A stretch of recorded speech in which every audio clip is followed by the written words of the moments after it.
Selamat pagi. Pagi Bu. Pagi. Oke. Hari ini kita akan lanjut ya materi mengenai sistem air pendingin dalam pabrik. Untuk yang refrigerasi masih ada pertanyaan nggak? Nggak ada ya. Kalian sudah tahu buku Sing belum sih? Sudah Bu. Sudah ya. Oke ya, buku Sing itu ya yang ini ya. Jadi yang refrigerasi juga bisa dilihat di buku Sing. Ada ini kalau nggak salah bab 6 buku Sing ya. Yang refrigerasi bisa dilihat di situ kalau misalkan ada yang masih ingin di recap lagi gitu ya. Lalu latihan soal juga di buku Sing untuk refrigerasi sudah cukup banyak. Silahkan dipelajari di situ. Sebelum mulai nih, minggu depan itu hari Senin tanggal 16 ya, kita di Teknik Kimia ada acara seminar. Seminarnya namanya STKSR. Seminar Teknik Kimia Suwadi Rekso Wardoyo ya. Dan tahun ini juga digabung dengan seminar simposis. Nah, ini seminar seminar yang cukup besar dan internasional ya.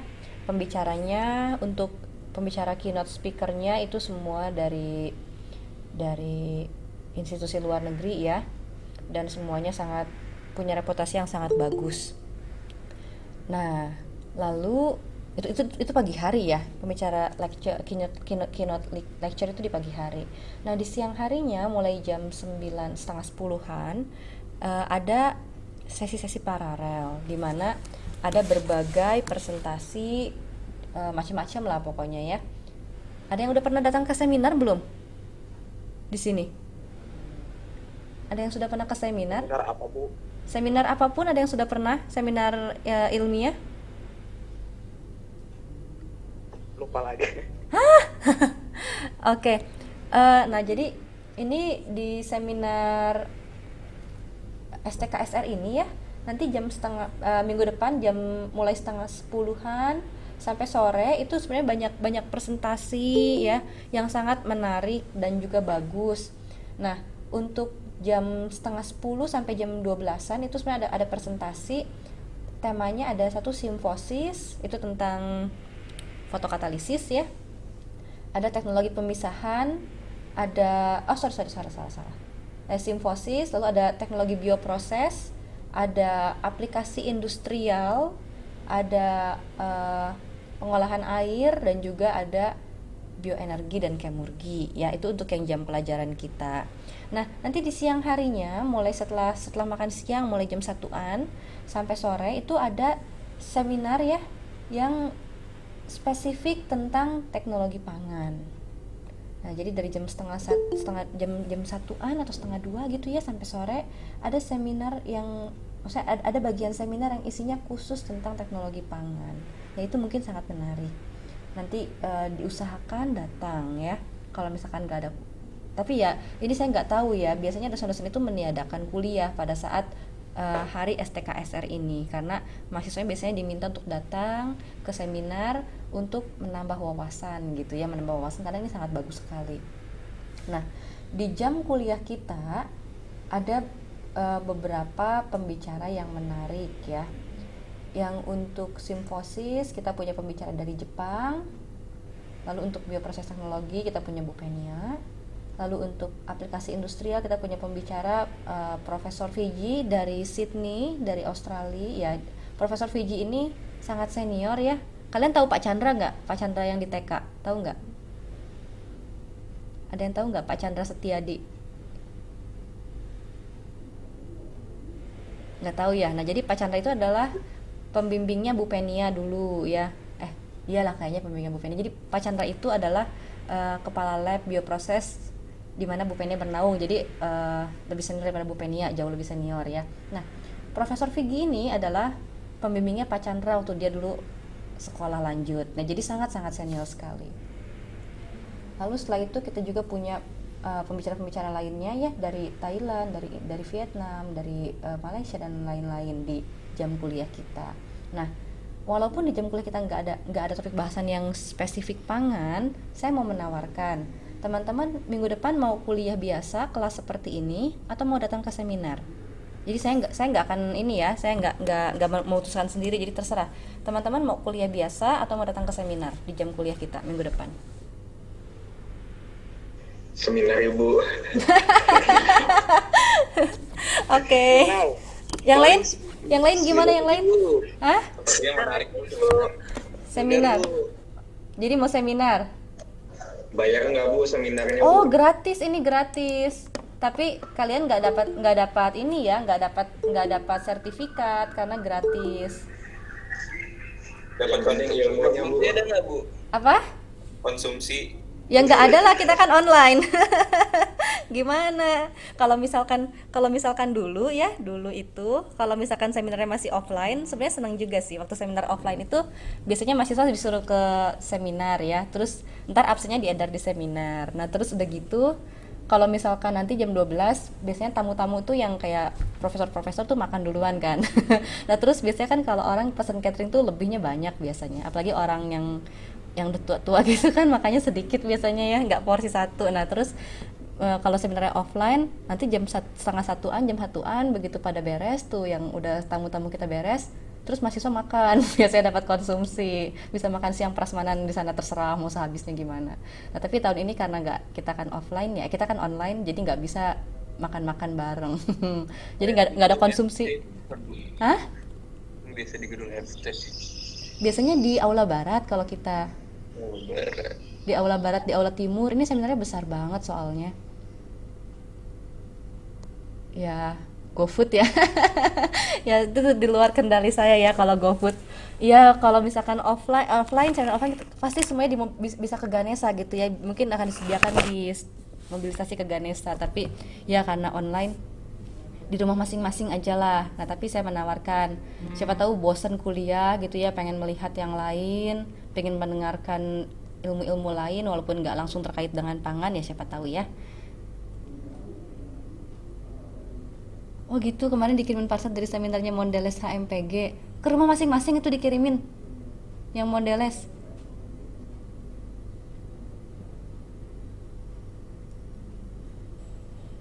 Hebat juga ya. Oh, panitianya aja yang menang kuis aja. Oke. Iya, iya, iya, iya. Oke, ya jadi kalau datang seminar tetap aja cuma datang doang, cuma dapat ilmu tapi nggak dapat seminar kit, nggak dapat makanan, nggak dapat apa-apa gitu ya. Cuma mungkin dapat ini aja sih, dapat nggak usah kuliah SU sekali gitu ya, lumayan refreshing buat kalian. Jadi gimana, seminar aja? Jadi seminar aja atau mau kuliah?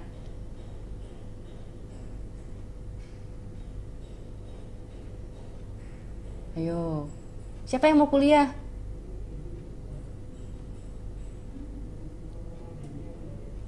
Nggak ada yang mau kuliah ya? Seminar aja gitu? Seminar ya? Oke, kalau gitu. Siapa yang mau seminar? Siapa yang mau seminar? Ya, seminar lah, udahlah ya. Mau Bu. Ya, oke, kalau gitu seminar aja, minggu depan kita nggak ada kuliah ya. Tapi absen tetap dibuka, jadi tetap isi absen, dan tolong ya tetap hadir di seminar. Nanti linknya akan dibagikan. Ya, nanti hadir di seminar. Biasanya kalau seminarnya offline nanti diminta untuk bikin rangkuman ya, tapi enggak lah, nggak usah. Saya mempercayakan saja pada teman-teman semua. Silakan datang ke seminar, lalu minggu depannya kita akan mungkin bisa bincang-bincang sedikit lah tentang seminar itu ya. Oke gitu ya. Jadi minggu depan kita kuliahnya ditiadakan, semuanya datang ke seminar STKSR ya, sesi paralel yang pertama. Oke. Nah, sekarang kita masuk ke materi kita hari ini. Penyediaan air pendingin. Sebentar ya, Mas Udin, saya ganggu nggak di sini? Apa saya pindah ke sebelah? Gak apa-apa. Oke. Nah, penyediaan air pendingin. Apa ada yang pernah tahu apa itu gunanya air pendingin?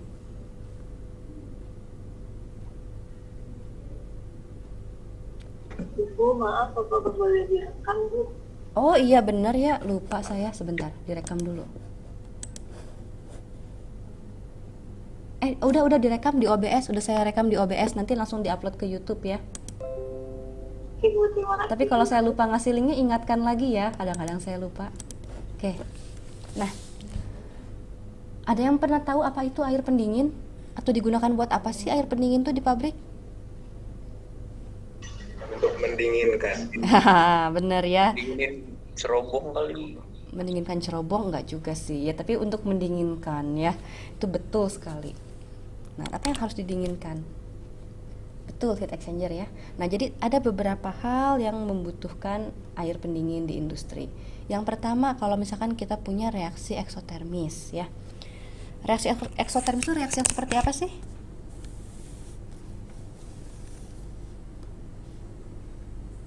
Reaksi yang melepas kalor.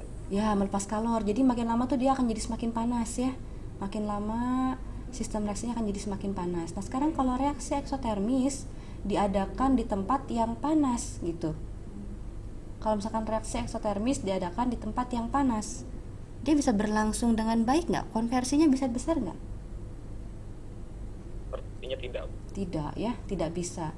Reaksi eksotermis itu melepaskan panas. Panasnya itu harus diambil secara terus-terusan ya. Supaya apa? Supaya temperatur sistemnya terjaga.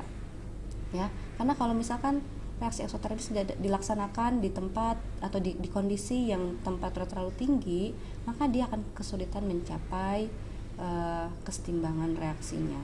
Dalam artian lain dia akan kesulitan mencapai konversi yang baik gitu ya.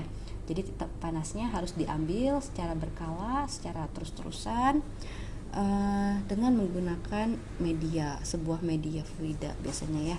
Nah, disitulah kita menggunakan air pendingin untuk mendinginkan reaksi eksotermis ya. Yang kedua, untuk mengurangi panas peralatan. Jadi kalau misalkan kita punya peralatan, seringkali peralatan itu juga mengeluarkan panas ya. Nah, panas-panas ini harus diambil juga. Yang ketiga, untuk pendinginan aliran. Nah, tadi ini ya ada yang menjawab tadi Stefani rasanya, heat exchanger. Nah, ini ya mengingatkan pada tugas besar. Nah, jadi kalau kita punya heat exchanger, kadang-kadang HE itu kita pakai untuk memanaskan aliran yang kita inginkan, atau juga perlu untuk mendinginkan aliran yang kita inginkan. Contoh sekarang, coba contoh penggunaan HE di mana aliran produk kita gitu ya ingin kita dinginkan. Itu contohnya di aplikasi apa tuh? Dimana kita membutuhkan air pendingin untuk mendinginkan. Ya Deden sudah menjawab, susu ya.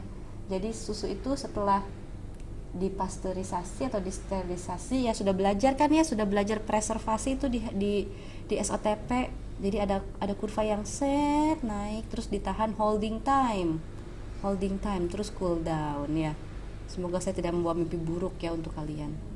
Nah ya kayak begini. Jadi di awal ini kita akan memanaskan si susu. Setelah itu dia perlu didinginkan. Nah, di saat didinginkan kita bisa butuh air pendingin ya. Ada yang mendinginkan aliran susunya di HE, ada juga cara mendinginkan bahan makanan yang bukan di HE ya. Misalkan dicelup gitu ya, dicelup ke bak berisi air dingin. Nah, ada juga yang seperti itu. Jadi berbagai macam. Tapi ya salah satu contohnya adalah untuk mendinginkan aliran di HE. Nah, yang berikutnya adalah untuk kondensasi uap keluaran turbin. Kalau kemarin masih ingat nggak turbin itu gunanya buat apa? Kita membahas turbin tuh saat kita membahas kukus ya. Ingat nggak turbin tuh buat apa sih? Bangkitkan aja. Iya betul. Untuk menghasilkan kerja ya. Supaya turbinnya bisa menghasilkan kerja kan dia membutuhkan input fluida. Fluida yang kita masukkan tuh kan adalah uap ya. Uap ini ke turbin. Uapnya itu dari mana? Uapnya itu dari boiler ya. Ini boiler. Nah, ya. Sebelum masuk boiler, dia kan harus mengalami pemompaan dulu ya. Mengalami pemompaan. Sebelumnya dia ada di kondenser. Ini adalah kondenser. Nah, ya. Jadi dari turbin, nanti uapnya masuk ke turbin, lalu keluar dari turbin campuran uap cair, didinginkan di kondenser, jadi cair semua, cairnya lalu dipompakan masuk ke boiler. Ya, tekanannya naik lagi jadi uap lagi masuk lagi ke turbin. Mudah-mudahan masih ingat ya yang kemarin kita membahas tentang turbin kukus ini. Nah, tentang turbin kukus. Jadi saya kalau ngajar saya berusaha supaya semua materi yang kita pelajari itu ada benang merahnya. Ya, jadi kemarin belajar boiler, belajar uap segala macem, jangan diputus gitu ya. Setelah UTS benang merah jangan diputus kayak boiler sudah gitu ya. Nah, tapi Saya berusaha supaya kita bisa lagi melihat benang merahnya, ya. Sistem utilitas dalam pabrik itu bagaimana hubungan satu sama lain. Ternyata mereka itu ya tidak bisa dipisahkan, ya. Jadi mudah-mudahan nanti kita bisa mendapatkan pemahaman yang komprehensif di akhir kuliah gitu ya. Apa berhubungan dengan apa sih ini, ternyata ada masih ada hubungan dengan yang lain gitu. Jadi benang merahnya selalu kelihatan di setiap pembahasan. Nah, di sini ada kondenser ya. Kondenser itu kan mendinginkan juga gunanya, dia di sini akan mengubah fasa dan juga menurunkan temperatur mungkin ya, dari campuran uap cair yang keluar dari turbin sehingga keluar dari kondenser nanti jadi cair semua. Nah, supaya bisa mendinginkan tentu saja kita akan butuh air pendingin. Ya, ini contohnya. Air pendingin akan dibutuhkan di dalam kondenser ini untuk mengubah fasa dan menurunkan temperatur fluida cairan uap cair yang keluar dari turbin. Gitu ya. Itu contoh-contoh penggunaan air pendingin di dalam pabrik. Mungkin masih ada penggunaan air pendingin yang lain, tapi nggak kepikiran saya ya, nggak kepikiran. Tapi pasti ada penggunaan air pendingin lain, mungkin sifatnya tidak major ya, tidak skala besar gitu. Nah, tapi yang skala besar kurang lebih seperti ini. Nah, sistem air pendingin ini, sistem pendinginan ini sebenarnya ada bisa dilakukan dengan dua cara. Yang pertama adalah one screw, sistem terbuka, dan yang kedua ada yang namanya sistem daur ulang. Ya, ini closed system.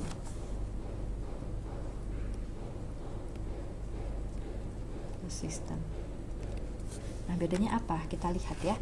Sistem terbuka ini, yang namanya terbuka artinya tidak ada siklus. Ya, sistem terbuka itu artinya tidak ada siklus.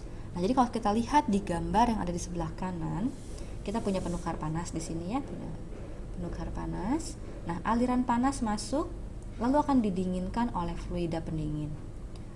Fluida pendinginnya apa? Fluida pendinginnya bisa apa saja. Yang penting fluida ya.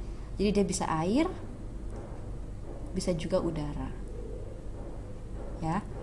Nah, karena sistemnya terbuka, artinya tidak ada siklus, fluida pendingin ini begitu dia mengambil panas di sini, fluida pendinginnya mengambil panas dari aliran panas, dia akan keluar dengan temperatur yang sedikit ya mungkin sedikit mungkin banyak ya, yang pasti lebih tinggi daripada temperatur masuknya. Nah, selanjutnya fluida pendingin ini akan dibuang ke lingkungan, dia akan dibuang begitu saja. Ya, jadi tidak ada siklus. Ini yang namanya sistem terbuka. Oke, jadi one screw, sekali pakai terus dibuang. Ya. Nah, biasanya sistem seperti ini jarang digunakan dengan menggunakan fluida pendinginnya air.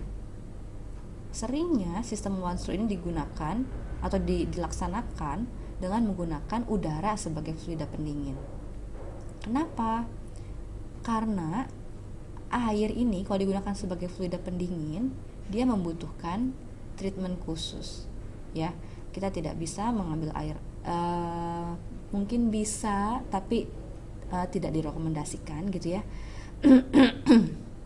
Contohnya mengambil air laut langsung lalu digunakan sebagai fluida pendingin langsung. Kenapa tidak direkomendasikan? Karena ada banyak kotoran, ada banyak mineral dan bahan-bahan lain yang mungkin nanti lama-lama akan mengganggu kinerja si HE kita. Jadi bisa menggunakan udara. Nah, di sini kalau kita lihat sekilas ya, ini ada beberapa keuntungan pendinginan dengan udara. Yang pertama, udara ini sifatnya inert. Sebenarnya kalau ada oksigen, dia tidak inert amat, ya. Tapi bagaimanapun dia jauh lebih inert daripada air. Nah, jadi dengan udara ini keuntungannya adalah inert dan tidak korosi. Lalu biaya pemeliharaan rendah, harganya murah karena tidak butuh perlakuan awal khusus, nggak butuh treatment khusus gitu ya. Lalu penempatan penukar panasnya bisa di atas bangunan, hemat lahan. Oke, ini kekurangannya ya, kekurangannya. Yang paling penting, yang paling esensial kekurangannya adalah udara memiliki panas spesifik yang rendah. Ya. Kalau sebuah fluida memiliki panas spesifik yang rendah, artinya untuk mengambil panas sebesar tertentu, kita membutuhkan laju alir yang besar. Kita butuh laju alir udara yang besar. Ya. Kalau teman-teman lihat kan ya, Q itu kan rumusnya adalah M CP delta T gitu ya. Jadi kalau misalkan kita punya udara itu punya CP-nya rendah sekali ya. CP udara itu sangat rendah. Sehingga kalau kita mau mengambil panas jumlah tertentu, kita akan butuh massa udara yang besar untuk mengkompensasi CP-nya yang kecil. Gitu ya. Nah, yang kedua ada sistem daur ulang. Maaf bentar. Nah, sistem daur ulang ini adalah sistem tertutup. Artinya dia berupa siklus. Ya, dia berupa siklus. Nah, kalau kita lihat gambarnya, skemanya di samping ini, ada penukar panas, ada aliran panas masuk, aliran panas keluar ya. Lalu ada air pendingin. Ya, air pendingin ini punya temperatur yang rendah awalnya. Dia masuk ke HE, lalu setelah itu dia keluar dengan temperatur yang lebih tinggi. Dia tidak langsung dibuang. Ya, supaya bisa digunakan lagi, air pendingin ini akan didinginkan di dalam sebuah menara pendingin. Atau bahasa Inggrisnya dan bahasa kerennya gitu ya, namanya adalah cooling tower. Oke. Nah, di menara pendingin ini si air itu akan didinginkan. Caranya gimana? Biasanya ya, dia akan gini kali ya, akan mengalami kontak dengan udara. Ya, jadi di menara pendingin ini si air pendingin akan dikontakkan dengan udara secara langsung. Ya, secara langsung, direct contact. Nah, sehingga nanti keluar dari menara pendingin, si air pendingin ini akan punya temperatur yang turun lagi, yang rendah lagi, sehingga dia siap digunakan sebagai fluida pendingin di HE. Nah, sistem ini banyak digunakan di pabrik-pabrik kimia ataupun juga di pembangkit listrik komersial. Ya. Jadi kalau pabrik kimia, pembangkit listrik komersial biasanya pakai sistem sudah tertutup seperti ini. Oke. Nah, sistem ini digunakan jika kita mengalami beberapa hal di bawah ini. Yang pertama, sumber air pendingin jauh. Ya, kalau sumber air pendingin jauh, kita tidak bisa mengambil air, ya, menggunakannya untuk pendinginan lalu langsung dibuang. Kenapa? Karena kita ada yang namanya biaya transportasi, ya, biaya transportasi. Oke. Walaupun airnya dialirkan lewat pipa, tetap saja kan ada biaya transportasi, ada biaya perpipaan, ada biaya kerja pompa dan lain-lain. Sehingga kalau misalkan sumber air pendingin jauh, kita biasanya menghemat biaya transportasi dengan cara menggunakan sistem daur ulang. Yang kedua, kalau misalkan pengolahan awalnya mahal, ya, artinya kalau misalkan kualitas air kita, kualitas air baku kita, ya, kualitas air awal kita nggak bagus-bagus amat. Kalau misalkan air awal kita memiliki kandungan suspended solid yang banyak, ya, memiliki kandungan mineral yang banyak, memiliki kandungan bahan-bahan lain yang tidak boleh ada gitu ya, maka pengolahan awalnya akan jadi mahal. Ya, pengolahan awal itu kan gunanya untuk membersihkan air, ya, untuk menjernihkan, membersihkan, menghilangkan mineral sehingga air itu mencapai suatu standar khusus. Nah, kalau misalkan air baku kita jelek, pengolahan awalnya pasti mahal. Kita biasanya airnya setelah diolah, dijadikan air pendingin, lalu dipakai mobil panas, nggak langsung kita buang. Itu kan buang-buang uang ya kalau kayak gitu ya. Air udah susah-susah dibersihkan, susah-susah dijernihkan, sekali pakai terus dibuang. Itu buang uang.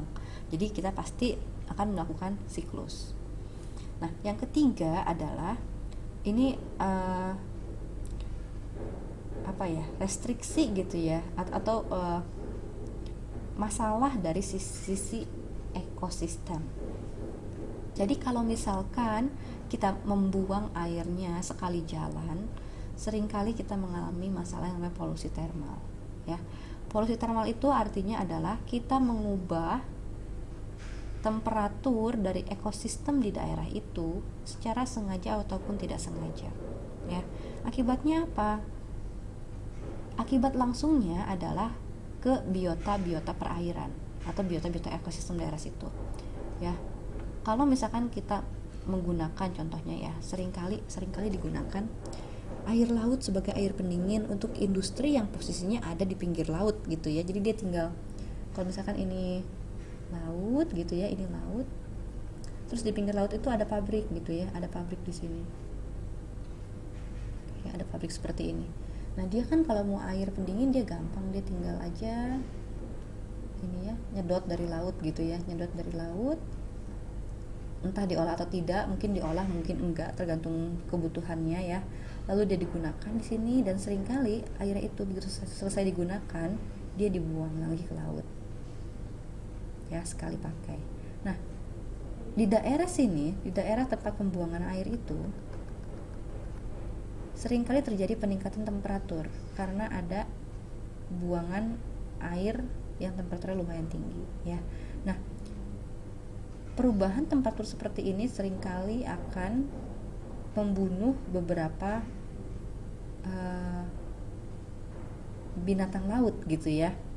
Jadi seringkali dihindari, sehingga kita menggunakan air pendingin itu disirkulasi ya. Kenapa? Karena ya itu tadi, polusi termal. Kalau kita membuang air terus-terusan, air panas terus-terusan secara simultan gitu ya, terus-terusan nggak berhenti, maka perubahan temperaturnya bisa jadi masif gitu. Oke.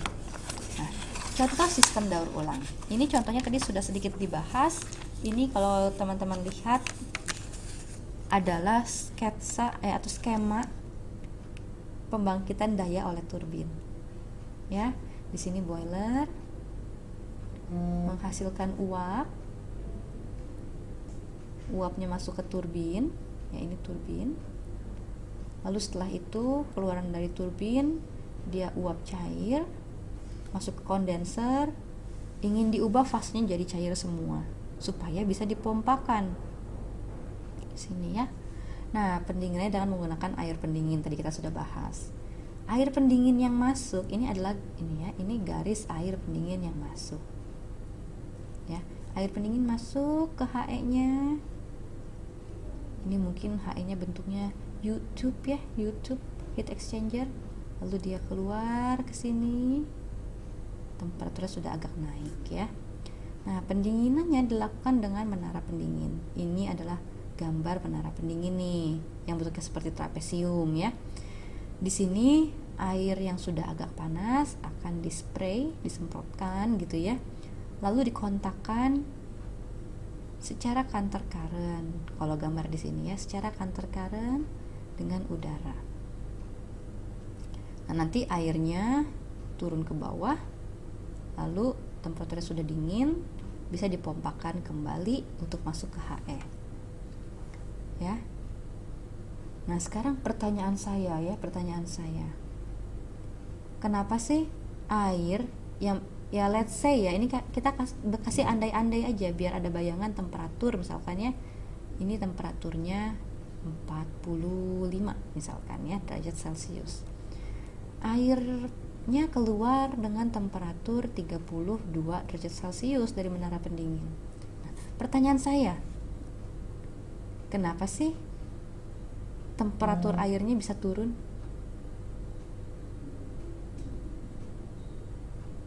Apa sih yang terjadi sehingga temperatur air bisa turun? Bu, Ya, mau coba jawab. silakan. Dia memanfaatkan, kan waktu di spray dia partikelnya ada yang berubah jadi gas, jadi dia manfaatin kalorlaten buat nurunin panasnya Bu. Siapa ini yang jawab? Lutfan Bu. Oh, pintar sekali. Ya, betul. Betul ya. Betul sekali. Jadi pemanfaatan kalor laten. Jadi si air ini sebagian dari dirinya akan menguap. Ya, sebagian dari memang temperaturnya ini kan bukan temperatur penguapan air, bukan temperatur 100 derajat Celcius, betul, tapi ya teman-teman kan sudah belajar termo, atau sudah belajar banyak hal lah pokoknya ya, yang mana teman-teman tuh sadar bahwa air itu menguap bukan 100 derajat Celcius gitu ya. Air itu sudah menguap jauh pada temperatur di bawah 100 derajat Celcius.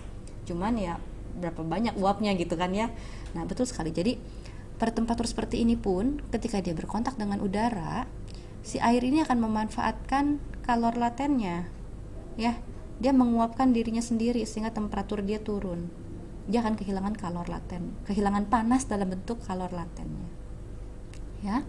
Nah, ketika si air tadi berubah fasanya menjadi uap ya, jadi uap itu kan nggak mungkin diam terus dalam menara pendingin. Uap itu akan terbawa oleh si udara. Jadi udara yang masuk tadinya kering keluar dari menara pendingin, dia akan menjadi udara yang sifatnya lembab ya, kelembabannya naik begitu. Nah, lalu juga kalau misalkan itu terjadi terus ya, misalkan itu disiklus terus, kita kan tahu setiap kali satu putaran, satu siklus, sebagian air menguap, siklus kedua sebagian air menguap lagi, lama-lama airnya habis gitu ya, airnya berkurang. Nah, maka kita akan membutuhkan make up water ya, air tambahan untuk satu mengantisipasi hilangnya air yang memang dia harus menguap untuk mendinginkan dirinya sendiri gitu ya. Yang kedua, make up water ini juga harus mengantisipasi adanya kemungkinan adanya air yang terbawa oleh hembusan udara ya. Ini kan udara kan menghembus dari bawah ke atas ya. Mungkin aja dia selain membawa uap air, dia juga kalau airnya kencang dia bisa aja membawa sebagian percikan-percikan air ya. Nah, jadi ini ada juga air yang terbawa oleh aliran udara ya. Itu harus juga diantisipasi oleh make up water. Yang ketiga, tadi seperti yang telah dijelaskan bahwa air pendingin itu memiliki spesifikasi khusus ya. Memang tidak seketat spesifikasi air umpan boiler, tapi tetap saja lumayan. Nah, jadi secara berkala kita juga harus melakukan blow down ya. Secara berkala kita juga harus melakukan blow down terhadap air pendingin kita. Kalau misalkan kandungan padattan terlalu sudah terlalu besar, kita blow down dulu sebagian ya. Nah, jadi backup water ini juga harus mengantisipasi laju alir air yang di blow down gitu ya. Jadi begitu ceritanya. Ada pertanyaan dulu sampai sini?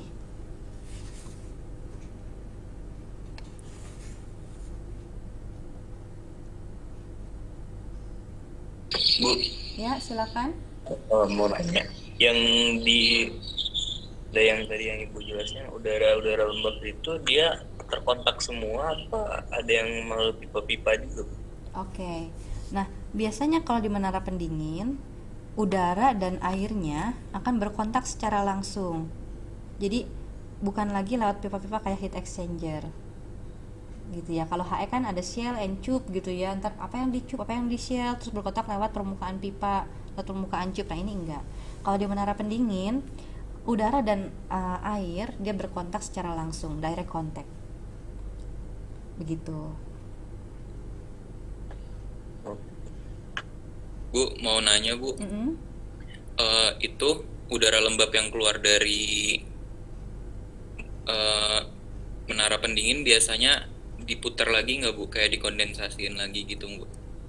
Oh ya, biasanya kalau udara enggak ya, udara itu biasanya kita nggak pernah kondensasiin lagi. Kenapa? Karena udara itu kan satu gratis, dua dia nggak butuh pengolahan awal, ya udah udara aja masukin. Paling pengolahan awal yang dibutuhkan adalah penghilangan partikulat mungkin ya, penghilangan partikulat di awal. Tapi kan itu relatif sangat simple.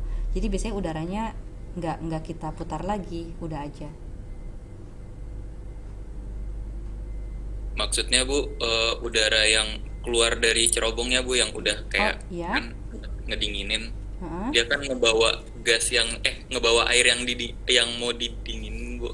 Iya. Nah, kan nanti lama-lama airnya kebuang tuh Bu. Gara-gara dia nguap, itu biasanya nanti dikondensasiin lagi nggak Bu buat diputar lagi? Biasanya enggak, karena jumlah air yang terevaporasi itu nggak banyak biasanya. Oh. Nggak sesignifikan itu gitu. nggak banyak. Jadi biasanya air yang kebawa di udara lembab nggak diambil lagi.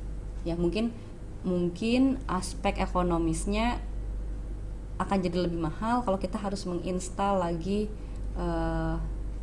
unit operasi untuk mengambil air yang nggak berapa banyak itu kan. Udara lembab itu kan, kalau teman-teman nanti kita akan masuk ke psychrometric chart ya, mudah-mudahan masih ingat. Kelembaban udara itu kan cuman sekian gram air per kilogram udara gitu ya. Jadi nanti kalau kita mau menginstal alat untuk mengambil uap air dari si udara ini, alatnya pasti lumayan besar karena laju alir udaranya akan jadi besar sekali. Sedangkan air yang bisa diambil tuh kecil jumlahnya. Gitu. Oke, ada pertanyaan lain?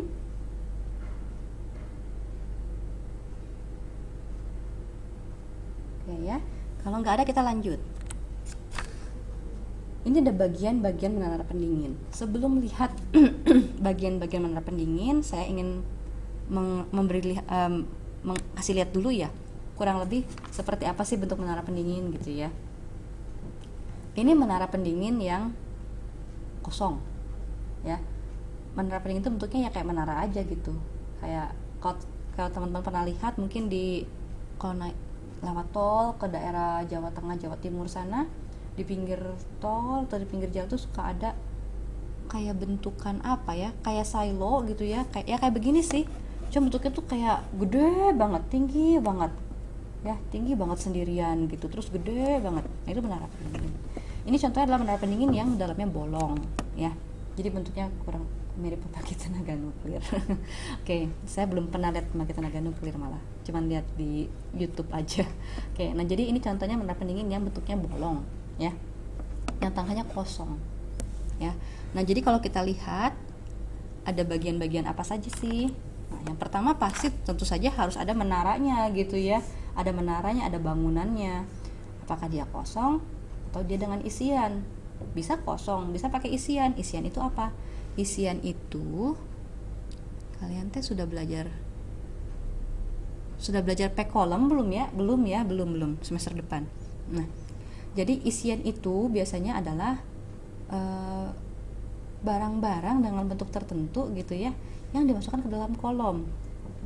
Ada yang bentuknya, isian itu ada yang bentuknya seperti silinder berongga seperti ini gitu ya, tapi tengahnya bolong.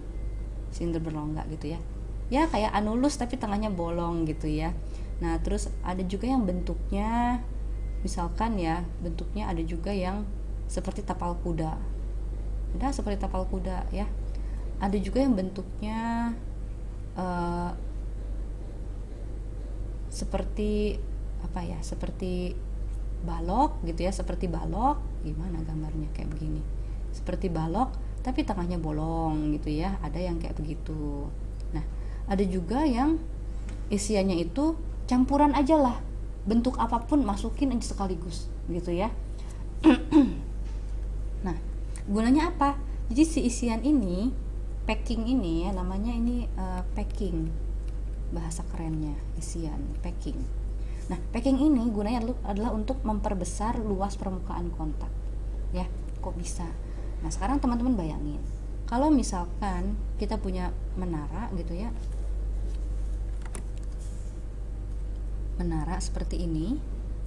Nah terus air masuk dari sini, udara masuk dari bawah ya. Kalau kondisi seperti ini ya, akan besar kemungkinannya terjadi yang namanya channeling ya. Apa itu channeling? Channeling itu artinya adalah si udara ya, misalkan ini penuh dengan air, nah si udara akan punya preferensi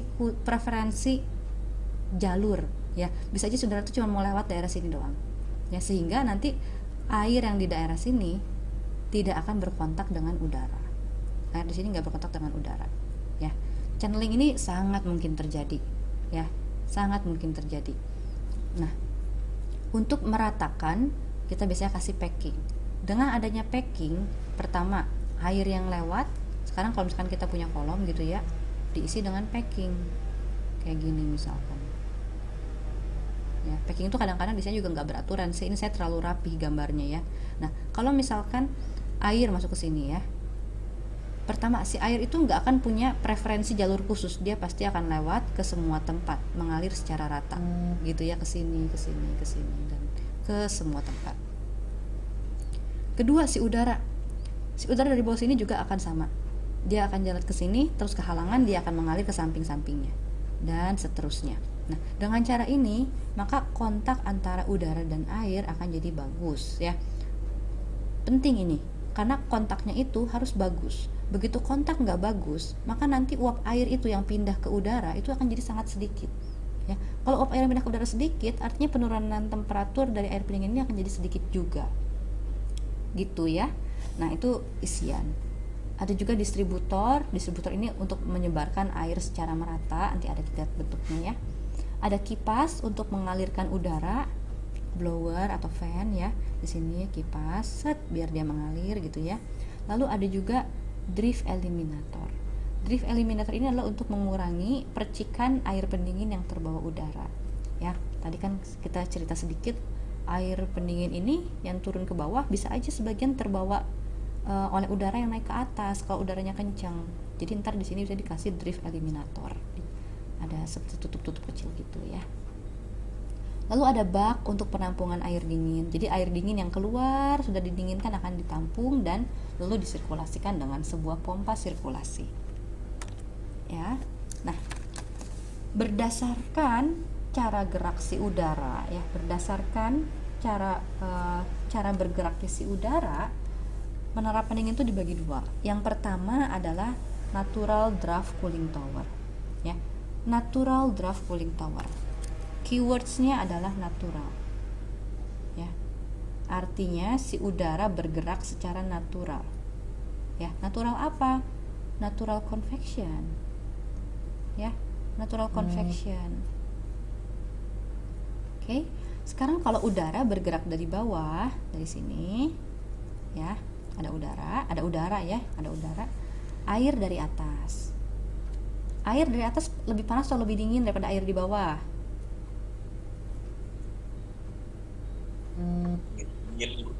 Air di atas lebih panas lebih dingin? Ini maksudnya Hah? Panas bukan? Panas, iya. Air di atas itu air yang lebih panas, air pendingin. Jadi ini ya, jadi lucu ya, air pendingin yang panas gitu ya. Air pendingin yang temperaturnya lebih tinggi. Nah, air pendingin yang di bawah itu yang sudah sampai bawah ya. Air pendingin yang sudah sampai bawah, dia adalah air pendingin yang temperaturnya sudah agak turun. Ya, ini ada air pendingin yang dingin gitu ya. Nah, sekarang udara itu akan bergerak ya, udara itu akan bergerak ke atas secara natural. Dia akan bergerak ke atas ya. Udara itu kalau kalian ingat bergerak dari temperatur rendah ke temperatur yang lebih tinggi. Ya. Nah, jadi sama di sini juga udaranya akan bergerak ke sini ke atas secara natural karena perbedaan temperatur. Ya.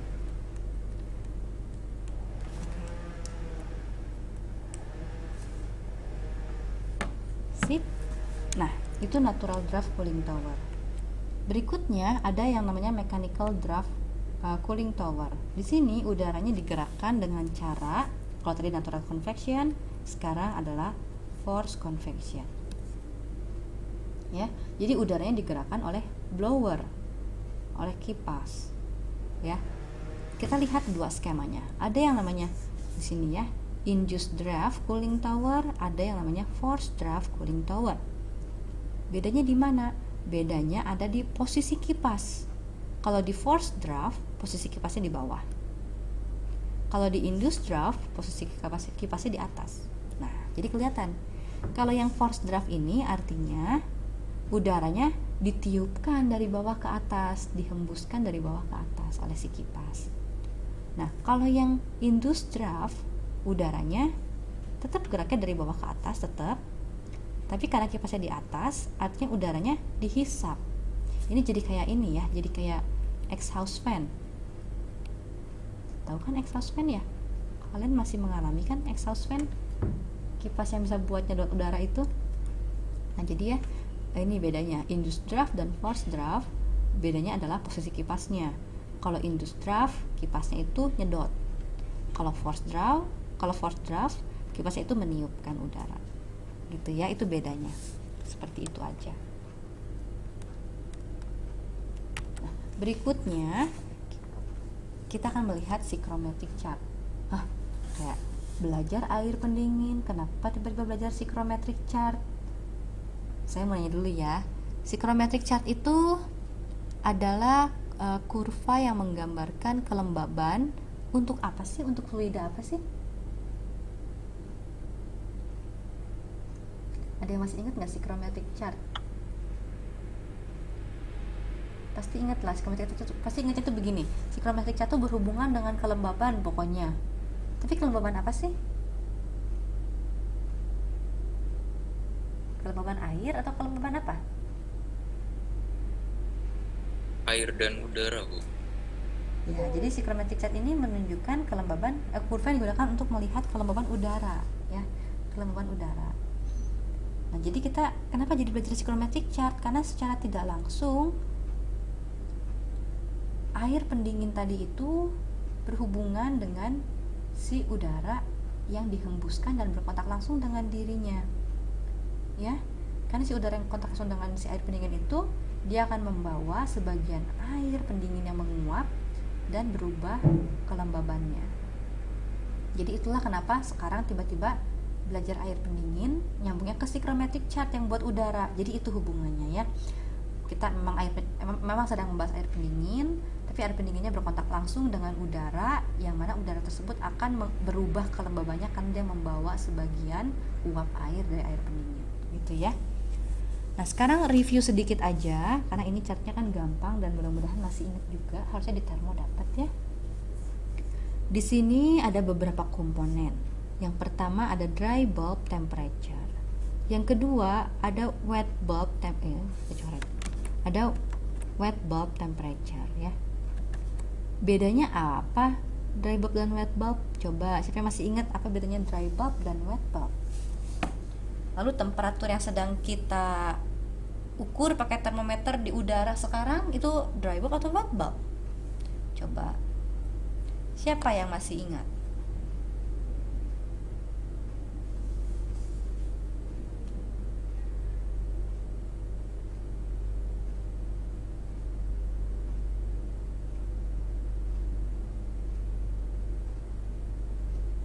Yang wet ya sih, Bu.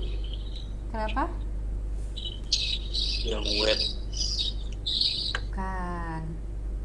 Coba bedanya dulu, bedanya dry bulb dan wet bulb apa? Ada yang masih ingat nggak? Yang wet yang ada airnya, Bu. Ya betul. Yang wet itu yang ditutup oleh kapas, biasanya kan ceritanya gitu kan? Siapa coba yang masih ingat wet bulb itu? Bahasa Indonesia kan temperatur bola basah gitu ya. Yang dry bulb itu temperatur bola kering. Atau pertanyaan saya gini deh. Yang mana yang lebih tinggi temperaturnya? Wet bulb atau dry bulb?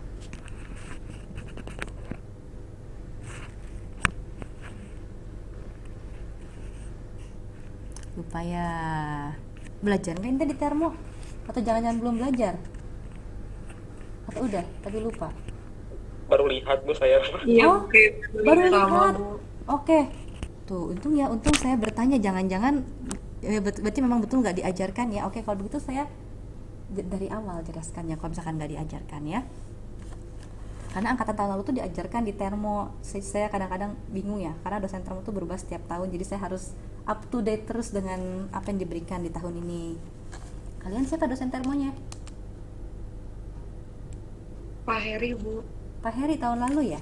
Oh, biasanya Pak Heri mengajarkan psychrometric chart, tapi mungkin nggak keburu kali ya. Biasanya Pak Heri selalu mengajarkan psychrometric chart. Oke.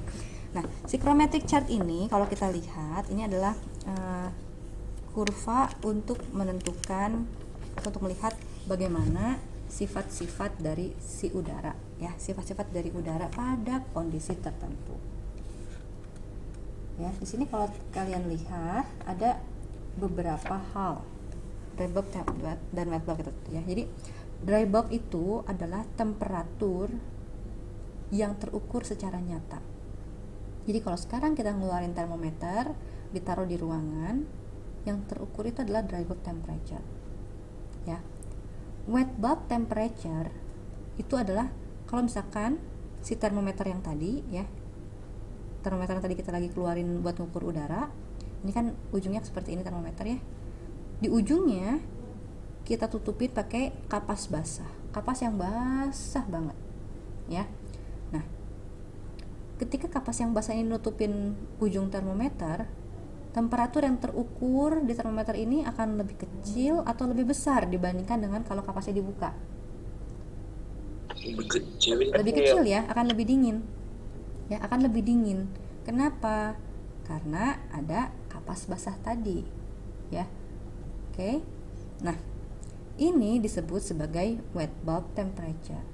Ya.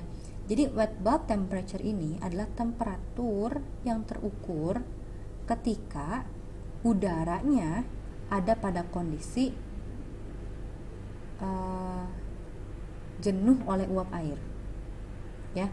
Jadi kalau misalkan udaranya pada kondisi kelembaban 100%, kelembaban relatif 100%, maka temperatur terukur adalah temperatur bola basah. Itu wet bulb temperature ya.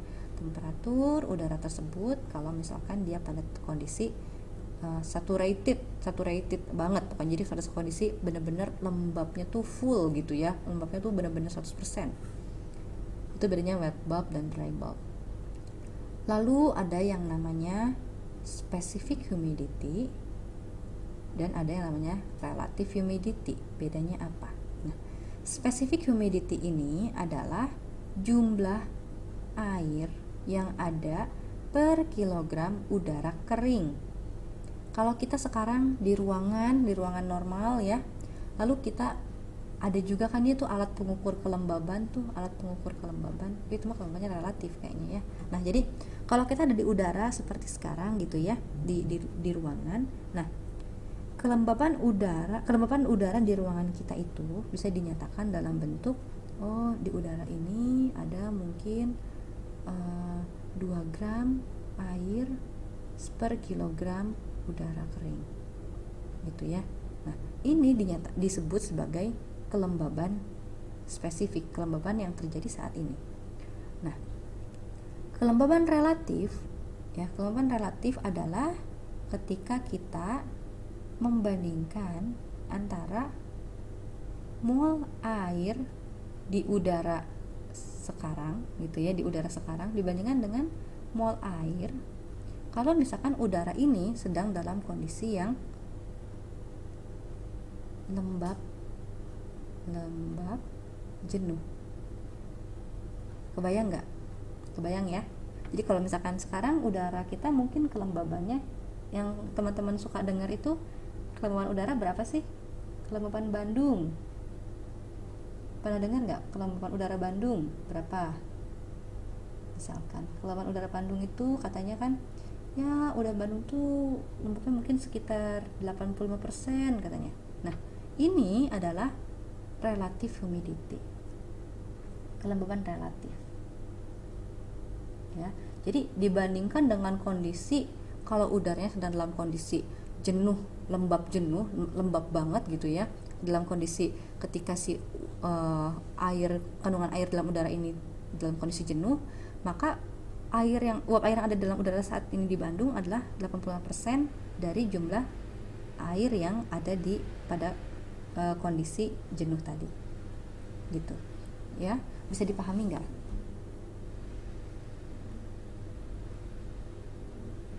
Oke.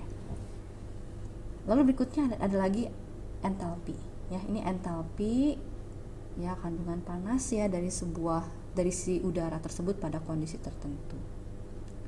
Ya, kalau temperaturnya lain-lain, entalpinya pasti lain-lain juga dong ya, karena kan dia bawa panasnya beda-beda gitu ya. Contohnya seperti itu. Ada bagian-bagian lain, misalkan ada specific volume ya, ada dew point, ada panas spesifik, kapasitas panas spesifik, dan lain-lain. Tapi yang paling penting adalah 5 hal tadi itu ya. Dry bulb temperature, wet bulb temperature, specific humidity, percent relative humidity, dan enthalpy. Itu yang paling penting untuk diketahui saat ini. Oke. Nah, ini contoh dari psychrometric chart. Psychrometric chart itu ada 2. Ini adalah kalau dilihat psychrometric chart normal temperatures ya. Ada lagi nanti psychrometric chart untuk high temperatures ya. Kalau teman-teman lihat di sini, psychrometric chart untuk normal temperature itu adalah ketika temperaturnya maksimal, ini berapa nih? 55 derajat Celcius. Di atas 55 derajat Celcius, udara itu sudah termasuk kategori high temperature. Ya, jadi udara itu di atas 55 derajat Celcius dianggapnya high temperature. Psychrometric chartnya beda ya. Beda, bukan yang ini, tapi untuk temperatur yang di atas 55. Nanti ada contohnya juga. Oke. Oke ya. Nah, ini nggak usah dah, ini aja. Nah, sekarang karena belum pernah melihat psychrometric chart, kita latihan sedikit ya. Sekarang di sini saya punya udara dengan temperatur 30 derajat Celcius dan tekanan 1 atmosfer. Udara ini punya kelembaban relatif 60%. Ya. Sekarang pertanyaan saya yang pertama adalah 30 derajat Celcius ini dia apakah temperatur bola basah atau temperatur bola kering?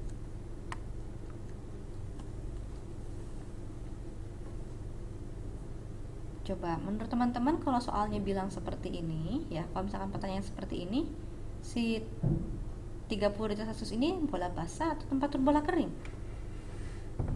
Kering, Bu. Kering ya, kering. Dia adalah temperatur yang secara nyata terukur sekarang gitu ya. Jadi dry bulb temperature-nya 30 derajat Celcius, lalu kelembaban relatifnya 60 derajat. Diminta tentukan berapakah kelembaban mutlaknya ya. Kelembaban mutlak adalah spesifik ya, kelembaban spesifik. Lalu berapakah entalpi udara lembabnya dan berapakah temperatur bola basahnya ya. Kita coba. Harusnya sih gampang. Saya ini dulu ya.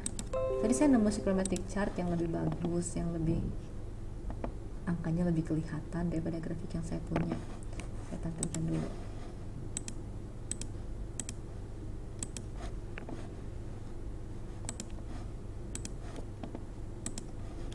Ini kayaknya gambarnya lebih kelihatan bagus.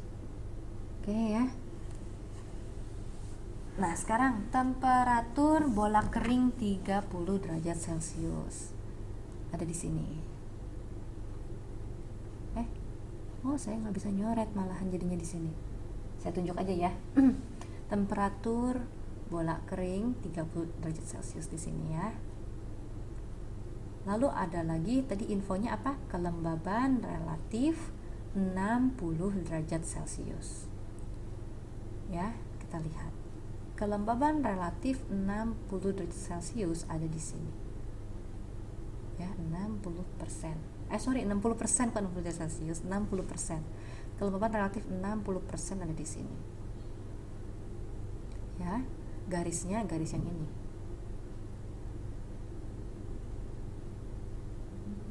Ya, bisa diikuti garisnya. Oke ya. Nah, sekarang kalau kita cari perpotongan antara 60% dan 30 derajat Celcius, kita menemukan titik ini. Ya, titik ini. Oke. Nah, dari titik ini coba berapakah temperatur bola basahnya? Coba, ada yang bisa membaca berapakah temperatur bola basahnya?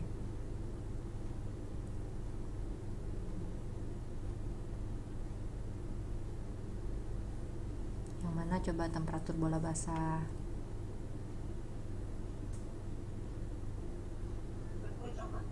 Sekitar 23 sampai 20. Ya, sekitar 23-an ya. Betul ya. Jadi dari sini kita tarik menyerong ke kiri atas. Set ke sini dan berhenti di sini ya. Di sini kita lihat berapa angkanya di sini ya. Di sini 25, 24, berarti sini sekitar 23,5-an, 23,7-an. Ya, betul di sini. Sekitar 23,7 derajat Celcius. Itu adalah temperatur bola basahnya. Oke, sekarang kita kembali ke titik yang awal tadi. Set di sini ya. Berapakah entalpinya? Berapakah entalpi udara pada kondisi ini? Ya, entalpinya berapa?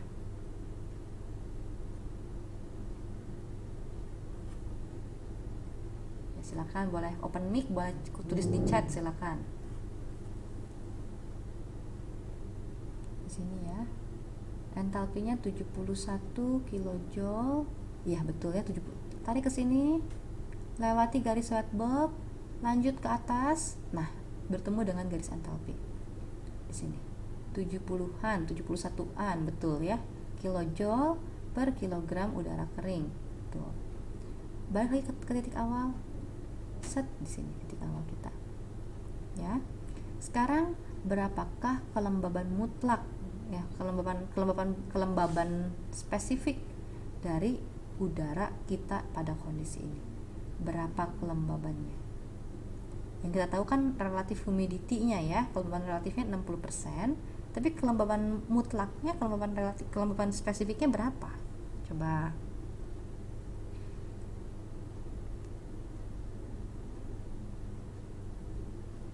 Berapa kelembaban mutlaknya?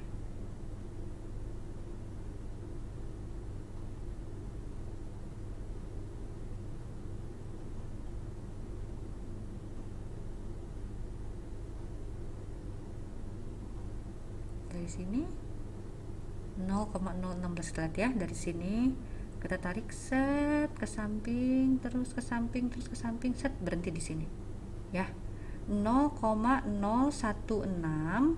kilogram per kilogram udara kering, betul ya, 0,016 kilogram per kilogram udara kering atau 16 gram per kilogram udara kering, betul ya.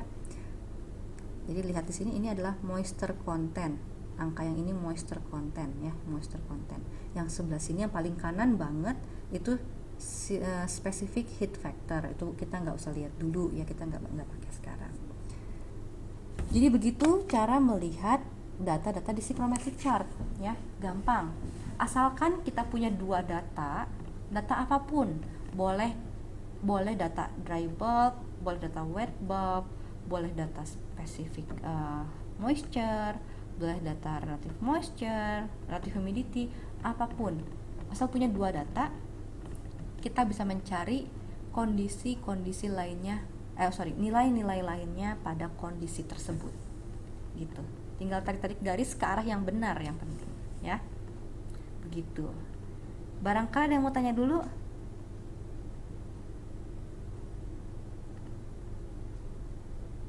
Gue masih agak bingung tadi narik garis yang temperatur wet bulb. Wet bulb, oke.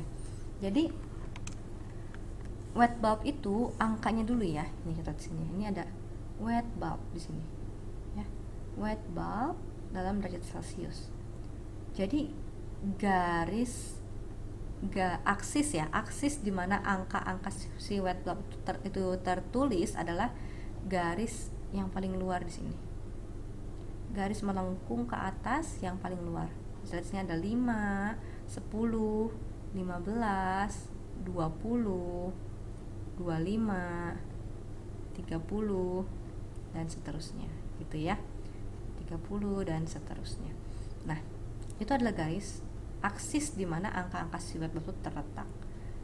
Nah, penarikan garisnya ngikutin garis yang mana? Jadi kalau tadi kita ada pada kondisi sini, pada kondisi di sini ya, 30 derajat Celcius dry bulb, 60% relative humidity.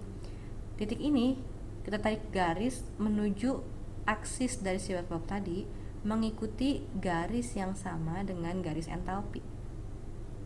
Jadi garisnya set lurus ke sini.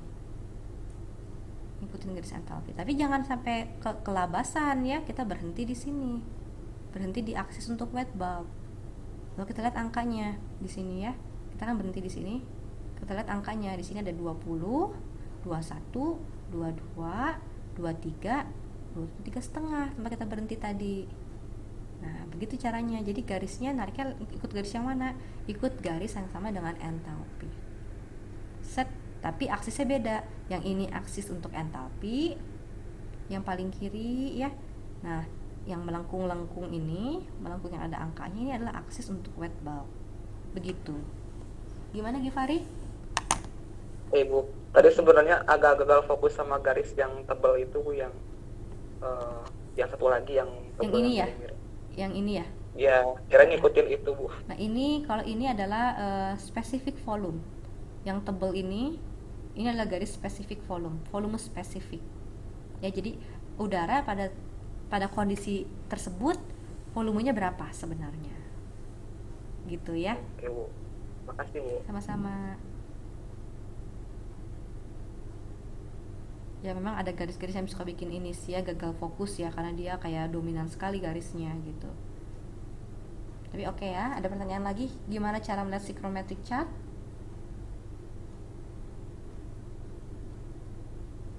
Oke ya, kalau nggak ada kita lanjut ya. Ini kan gampang sih cara lihat psychrometric chart menurut saya, cuman gitu aja ya, gampang. Oke, berikutnya. Oh sebentar, harus kembali dulu ke presentasi.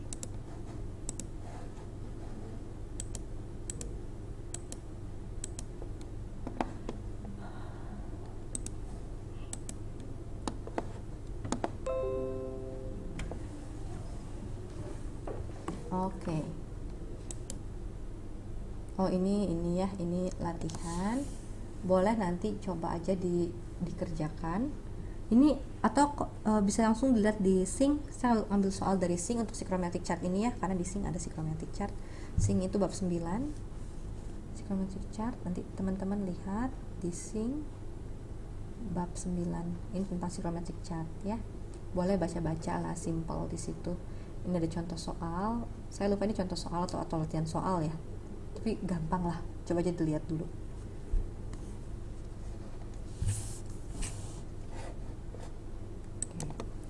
Nah, yang ingin saya tekankan di kuliah hari ini adalah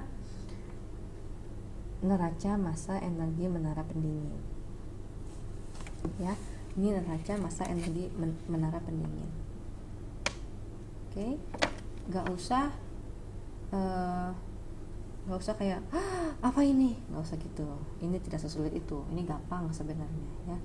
Yang penting teman-teman sudah paham bagaimana sih atau apa sih yang terjadi dalam menara pendingin tadi. Ya saya rasa tadi sudah pada ngerti apa yang terjadi di menara pendingin. Jadi harusnya nanti ngeliat ini gampang lah, sekilas aja ya. Nah ya, jadi kita lihat di sini kita punya menara pendingin atau cooling tower di tengah. Air pendingin yang bekas pakai ya hangat. Di sini ya, dia masuk dari atas ke bawah. Dia didinginkan supaya bisa digunakan kembali. Ya. Nah, air pendingin bekas pakai ini masuk dari atas dengan laju MA. Massa air. Ya, MA itu massa air. Bagian atas kita kasih acuan. Bagian atasnya pokoknya acuannya dia adalah titik 1 ya. Bagian bawah acuannya titik 2. Oke. Nah, air hangat ini masuk dengan temperatur T1 ya, T1. Lalu air ini kan nanti kan akan turun terus keluar ya, keluar sini, keluar dari bawah. Nah, laju alir air yang keluar ini adalah MA juga, sama dengan laju alir masuknya. Pasti ada yang bertanya, tadi kan katanya ada yang terevaporasi ya, kok laju alir masuk sama laju alir keluar? Nah, disinilah gunanya kita menambahkan air tambah ya. Jadi kita gimana pun caranya supaya laju alir air pendingin yang masuk ke cooling tower dan yang keluar dari cooling tower punya laju yang sama, ya. Lajunya harus sama, karena kan begitu dia keluar dari cooling tower, dia kan dipakai lagi di segala jenis kebutuhan di industri kita.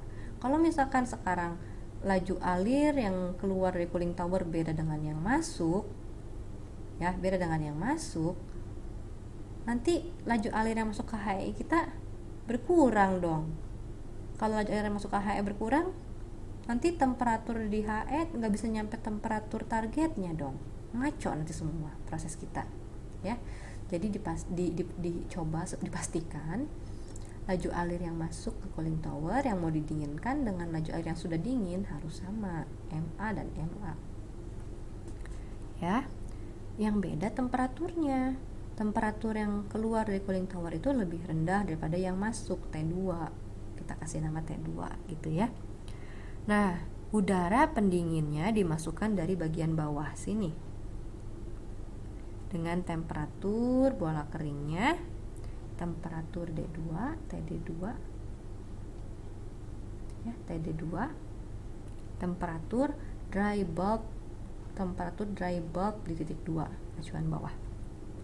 Temperatur bola basah TW2, Twet 2, entalpi H2, dan Y ini adalah kelembaban, ya, ini adalah kelembaban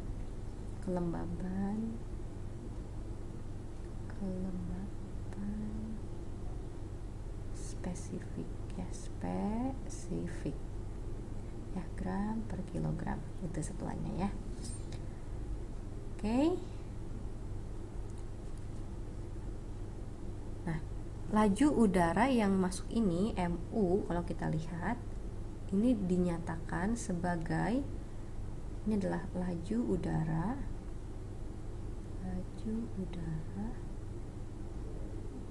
bebas uap air, ya. Jadi laju udara no vapor, ya, kita nyatakan sebagai laju udara bebas uap air. Oke. Sehingga nanti laju udara bebas uap airnya ini, kalau kita nyatakan lagi di keluaran, dia akan punya laju yang sama. Laju alir masuk dan keluar menara untuk udara yaitu sama, itu MU, ya. Dia adalah laju alir udara bebas uap air. Oke. Ada juga di sini air tambah, make up, MBD, laju alir untuk blowdown, MB laju alir untuk bocor kalau ada bocor, ya. MAD laju alir drift eliminator tadi loh, yang percikan-percikan yang ke bawah udara. Dan juga sebenarnya ada laju air yang terevaporasi, ME, ya. Kita tuliskan ME sama dengan laju air terevaporasi, ya, ME, laju air yang terevaporasi. Oke.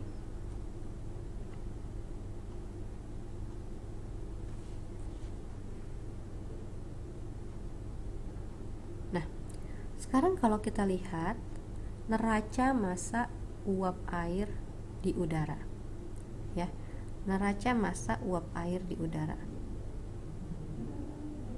ya. Kalau kita tuliskan MU dikalikan Y1 min Y2 itu sama dengan ME, ya. Laju alir uap air yang terevaporasi dan lalu pindah ke udara sama dengan berapa laju alir udara dikalikan perbedaan kelembabannya, ya. MU Y1 itu kan berarti kan berapa gram uap air per total kilogram udara. MU Y2 itu juga sama, berapa gram total uap air yang ada dalam sekian kilogram udara, ya. Y1 itu di keluaran, Y2 itu dimasukkan untuk udara, ya. Y1 nilainya pasti lebih besar daripada Y2, betul nggak?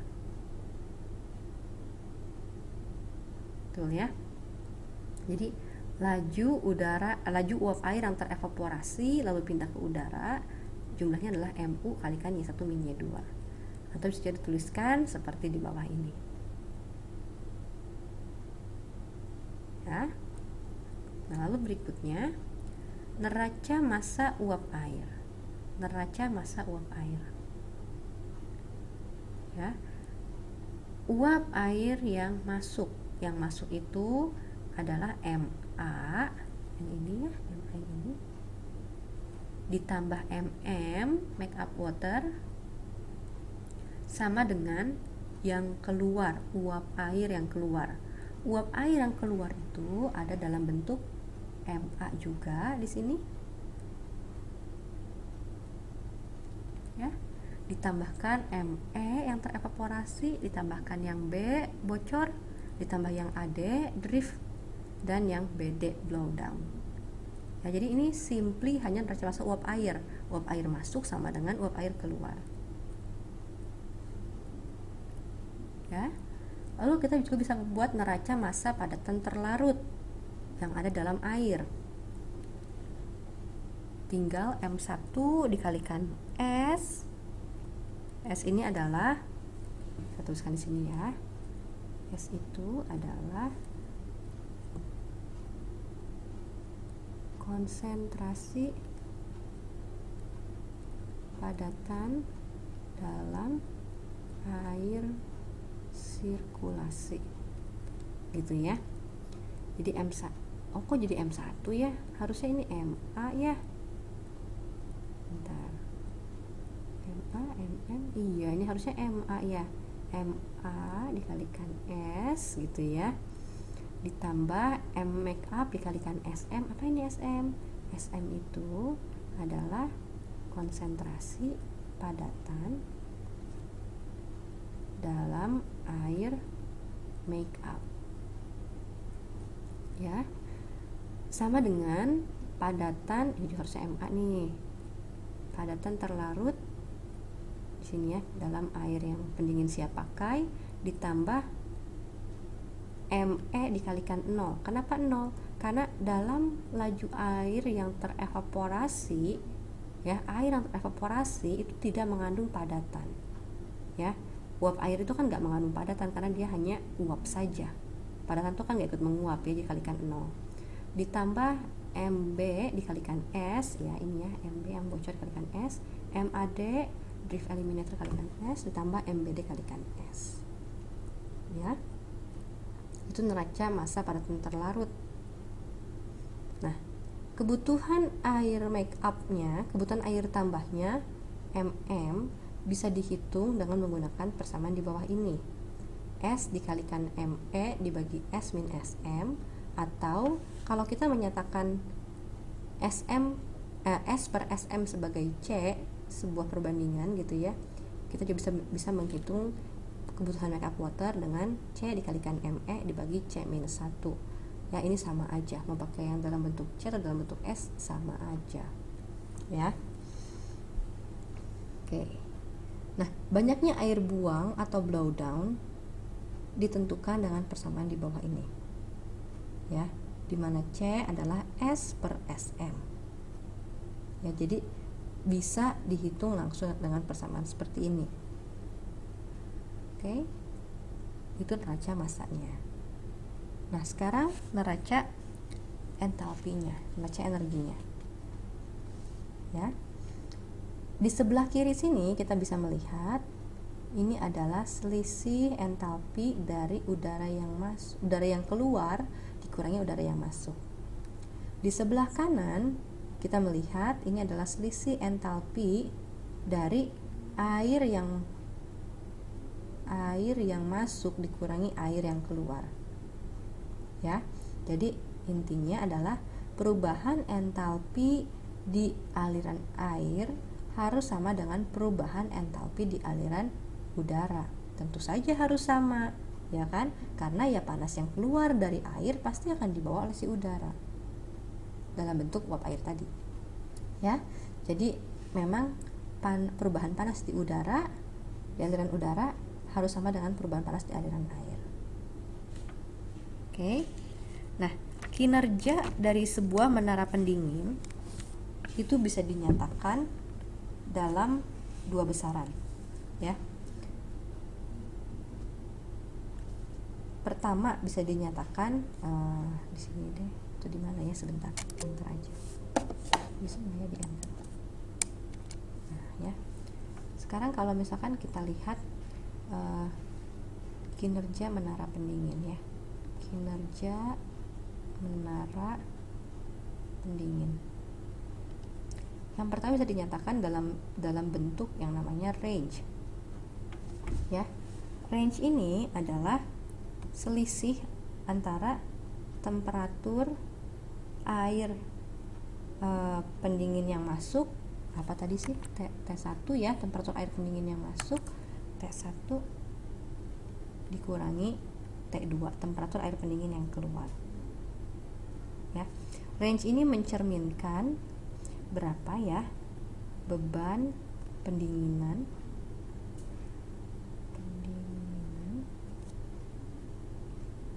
atau jumlah panas yang diserap.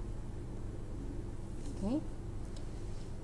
Yang kedua bisa dinyatakan dalam bentuk approach. Nah, ini yang lebih populer. Ya, approach ini adalah selisih antara temperatur air pendingin keluar dikurangi dengan temperatur bola basah udara yang masuk. Jadi membandingkan antara temperatur air pendingin yang keluar dengan temperatur bola basah udara yang masuk. Kenapa sih harus dilihat seperti itu? Nah, gini jadi ya. Secara teoretis, air pendingin yang keluar dari menara pendingin itu secara teoretis ya bisa didinginkan sampai dia mencapai temperatur bola basah dari udara yang masuk. Ya, kalau kalian bayangkan ini HE ya, secara teoretis temperatur aliran yang lagi didinginkan itu bisa mencapai temperatur sedingin dengan aliran fluida yang fluida pendinginnya.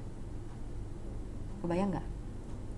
Jadi kalau misalkan udara keringnya di sini punya temperatur misalkan ya 30 derajat Celcius, maka secara teoretis air pendingin siap pakai ini yang keluar dari menara dia bisa mencapai temperatur 30 derajat Celcius juga. Itu secara teoretis. Ya, tapi kenyataannya tentu saja tidak seperti itu. Pasti air pendingin siap pakai yang keluar dari sini pasti akan punya temperatur yang lebih tinggi daripada temperatur bola basah udara kering. Nggak mungkin bisa sama, ya. Driving force-nya 0, nggak ada, ya. Jadi pasti lebih tinggi daripada temperatur bola basah udara kering. Tapi secara teoretis dia bisa mencapai kondisi T2 min TW2 sama dengan 0, ya. Kenyataannya tidak mungkin. Jadi temperatur approach ini pasti nilainya bukan 0 secara nyata ya. Kalau secara teoritis bisa 0, secara nyata pasti enggak 0 gitu ya. Nah, dari kenyataan ini maka kita bisa menghitung efisiensi pendinginan. Nah, efisiensi pendinginan ini dinyatakan sebagai berikut ya. Ini harusnya ya betul-betul.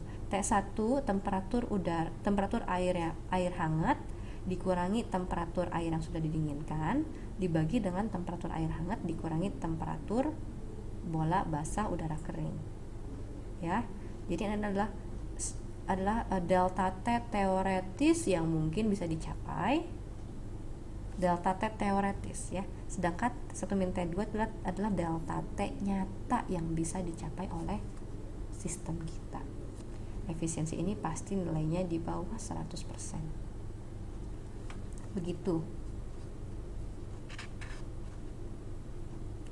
Oke, ada pertanyaan sampai sini?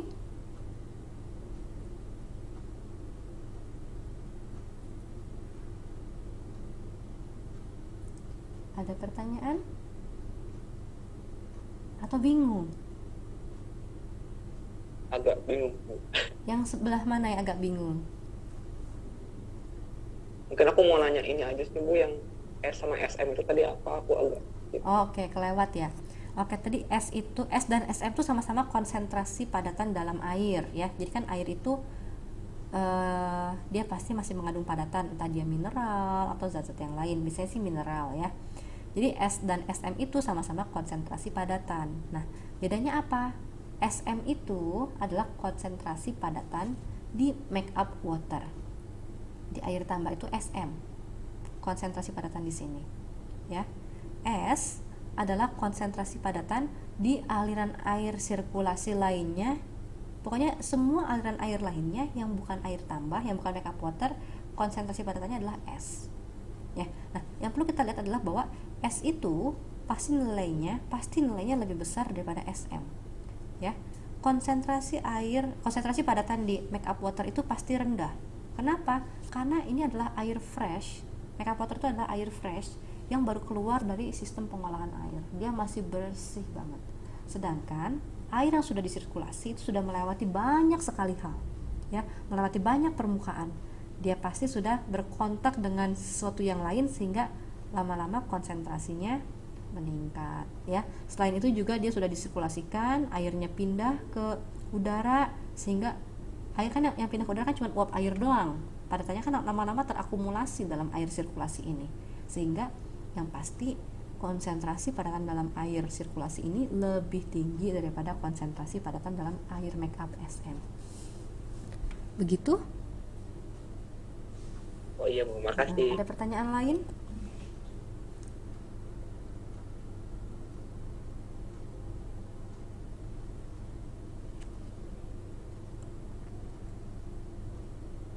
Gak ada? Oke, kalau nggak ada pertanyaan lain, mungkin sudah cukup pusing ya melihat NMN raca pendingin ini. Ada soal sebenarnya, latihan soal ya, ini latihan soal. Silakan, latihan soal ini gampang, sangat simple walaupun kelihatannya agak panjang, sebenarnya sangat simple. Bisa dikerjakan dengan menggunakan bantuan psychrometric chart, gitu ya. Dan juga menggunakan rumus-rumus yang ada di NMN raca pendingin ini. Rumus sederhana aja, ya. Oke, nah teman-teman silakan dicoba mengerjakan latihan soal ini. Beneran dicoba ya, tapi nggak di-PR-kan. Nah, minggu depan karena kita nggak kuliah, mau seminar, jadi kita akan membahas soal ini 2 minggu lagi, ya. Air pendingin udah tinggal sedikit bahannya, jadi setelah ini kita akan bahas air pendingin sedikit lagi banget. Terus kita akan lanjut ke pembahasan mengenai sistem penyediaan air, ya. Kita kan sudah bicara boiler, bicara air pendingin, selalu bilang air itu punya spesifikasi khusus buat boiler, buat menara pendingin. Nah, kita akan melihat nanti kalau kita punyanya air sungai atau air sumur gitu ya, atau air laut, gimana caranya supaya kita bisa mendapatkan air dengan spek bagus itu dari air baku kita yang mungkin kadang-kadang asalnya abal-abal gitu ya. Gimana caranya supaya kita bisa dapatkan air yang bisa kita pakai dengan baik di pabrik kita. Nah, kita akan bahas itu setelah kita selesai bicara tentang air pendingin, ya. Oke, kalau sudah saya tutup kelasnya. Jangan lupa absen, lalu kerjakan soal ini.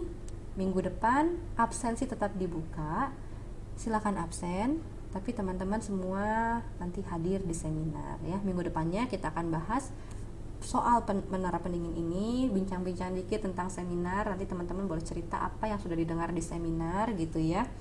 Lalu setelah itu kita akan bahas tentang sistem penyediaan air.